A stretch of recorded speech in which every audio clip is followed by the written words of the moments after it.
Hello guys and welcome to today's episode. In today's video we're going to talk about verkleinings. What is a verkleining? A verkleining is basically just making a word small. There's not really a good definition for what a verkleining is, but it literally means to make small. So that I hope that's a good indication. Verkleinings. Let's get started.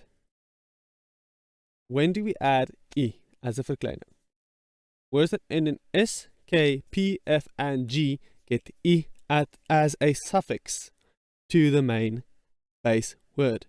So you see, you can't just add a verkleining to a plural. You have to make it in its base form and then add the verkleinings form. For example, muis, muisie. Don't be confused for meisies or meisie. That's a girl. Dorp becomes dorpie. A town. A muis is a mouse. Kie. This is probably the most common one, so if I were you, I would really pay attention to this slide. Words that end with a consonant and is preceded by a weak E. What is a weak E? A weak E is just an E that is not really pronounced. For example, Rysel becomes Ryselkie. You don't really hear the E in the Rysel. You hear it, but meh, so what? Just another letter. Whereas Rai, you really emphasize and you really notice that. Ryselkie. In general, when a word ends on a vowel, it will get ki. So noi becomes noiki. That is a term more used for the old people when they would refer to their wives or their girlfriends. You would talk about onoi to your dog when you're talking about an elderly lady. When you're referring to yourself as an elderly lady to your dog, which is a bit strange, but we do it. And then moitie. So moitie is not really a verkleining. It is more of a term of endearment. Some cultures, a culture uses this very frequently sometimes. They would call each other, what would they say? You're like a mooi vandag, moitie. You're looking beautiful today, beautiful thing. Moitie comes from the word mooi af, which means beautiful. So it's not really used in our culture, but in some others it is. Moitie. It's just a slang term. Don't read too deep into its spelling. Words that would get an apostrophe S gets an apostrophe chi instead. And yes, it's pronounced chi, not ki. But when we actually use it in a word, it's ki, not chi. For example, futu ki. If the word doesn't fit into any of the other rules, it generally fits into this rule. So it's a good go-to. And plural rules do apply to all verkleinings. If you don't know what they are, please refer back to the previous video. And while you're there, give it a like. Okay. Words that with an E plural gets a ki. What does this mean? So when you have your base word and its plural form would have an E added. Now instead of adding the E, you add a ki.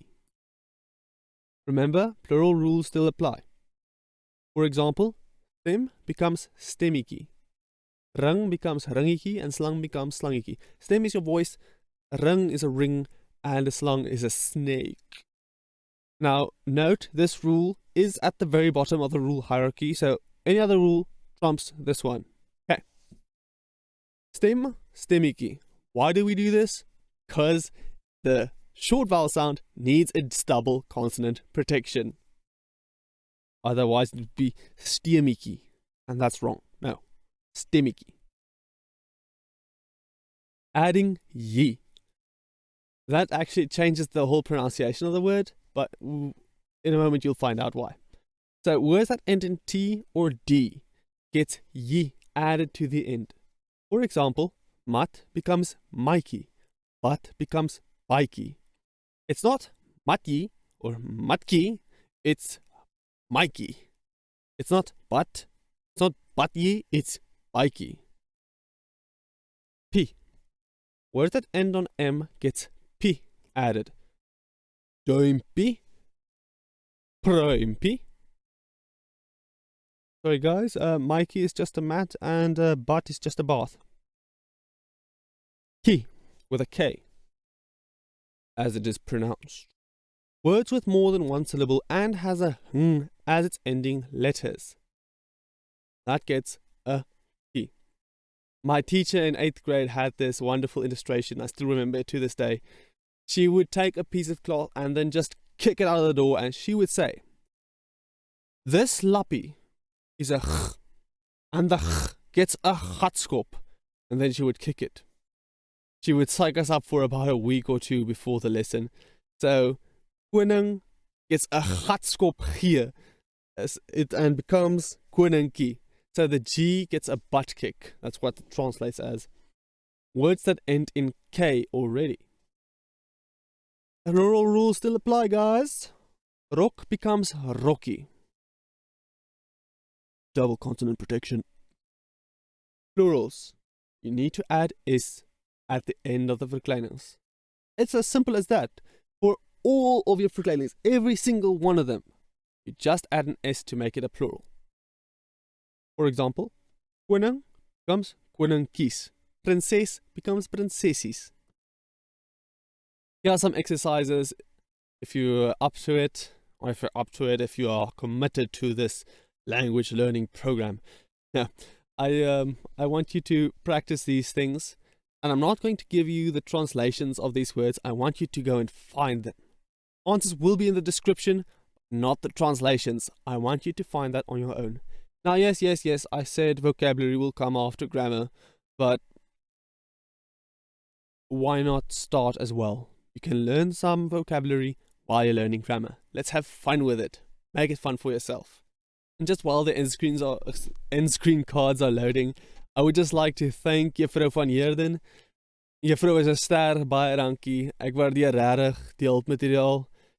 She actually gave me a copy of all her notes so that I can use that as a source for when I do research into these episodes. So she really enabled this channel to be what it is. So big thanks to Juffrou van Heerden. Great teacher. See you in the next episode.